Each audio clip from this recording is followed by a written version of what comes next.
Join the rush line, try the lottery, or pay full price because it's the best show you'll see. To see or not to see. Hey, how are you? Speaking of to see or not to see, you haven't seen these two faces in a little while, but we're so glad to be back talking to you. Of course. About the best of 2018. Yes. Okay, let's hop right in. Now, we have not told each other what our picks are, but let's start with best play. Yes. Paradise Blue. Ooh. At Signature Theater by Dominique Morisseau. Yes. Exquisitely staged. Beautiful, rich characters. Simple, but... And the great costumes, too. But engrossing. So you did see it? Yes. Okay. I see everything. Not everything. Okay, so what about you? Best play? So my best play is probably one of the most controversial of the year, and I think that's why it's the best play for me. I'm going to have to go with Slave Play. Yes, it pushed me over the edge. I wasn't ready for it. I was like, what is going on? And then it really made me think. And then it ended in an unfinished place, which is where America is with this whole topic and issue that we claim we're past. I enjoyed how crazy it was, how unexpected it was, and also how it tried to tackle this major issue in our country. Ooh, I saw that. Did not like it. Thought the exact opposite, but that's okay.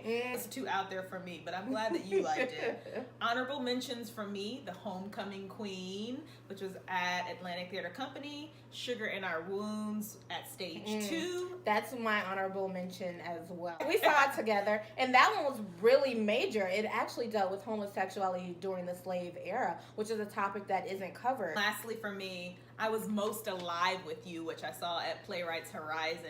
Beautiful, about addiction and disability and family. I didn't get to see that last show, but I did get to see or experience What to Send Up When It Goes Down by the Movement Theater Company. And they actually, so many shows, right, are trying to talk about all these Black issues, but they actually created a space to have a conversation. It was a lot of energy, honorable mention for sure. So, best musical. I really enjoyed, and I saw it with you, Carmen. Okay. That's my honorable mention. Okay, I really did enjoy that show. Anika Noni Rose did a wonderful job leading the cast. I'm not always a fan when we repeat Black shows over and over and over, but this is one that they did a good job with this restaging. Yeah, I enjoyed that one as well, but I actually saw Once on This Island in 2018, and that was my favorite. Oh, that one made me cringe at the end. We reviewed that. Yeah, we did. Go back and check the review. All right, so moving on.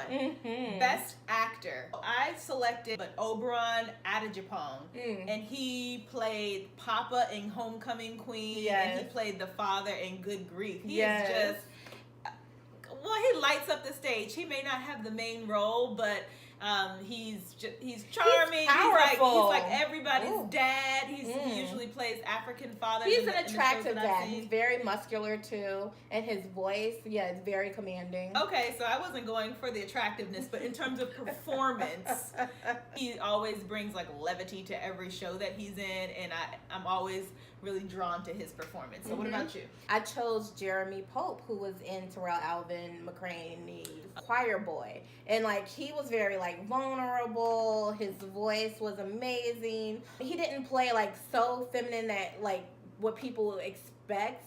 And this is me talking about Liberty City, where I grew up. In the show, they actually used the name Drew. I went to elementary and middle school, Charles Drew.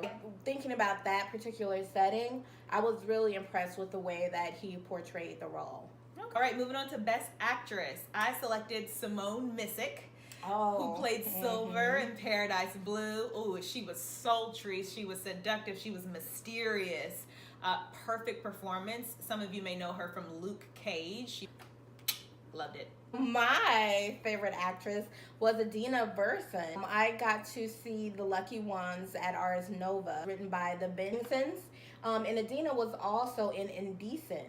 And I mean, her performance was just so real, so authentic. Again, there was music. Her voice was amazing, and she just pulled me into her. Moving on to performances that missed the mark.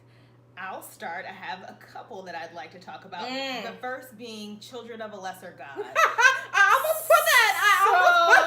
That was at Studio 54. My first language was ASL, American Sign Language. Before I even spoke any words, I was signing, so I was very excited to see this play. Kenny Leon directed it, and it's about a teacher and a student, the student being deaf, and they are in a relationship, and the trials and tribulations of that.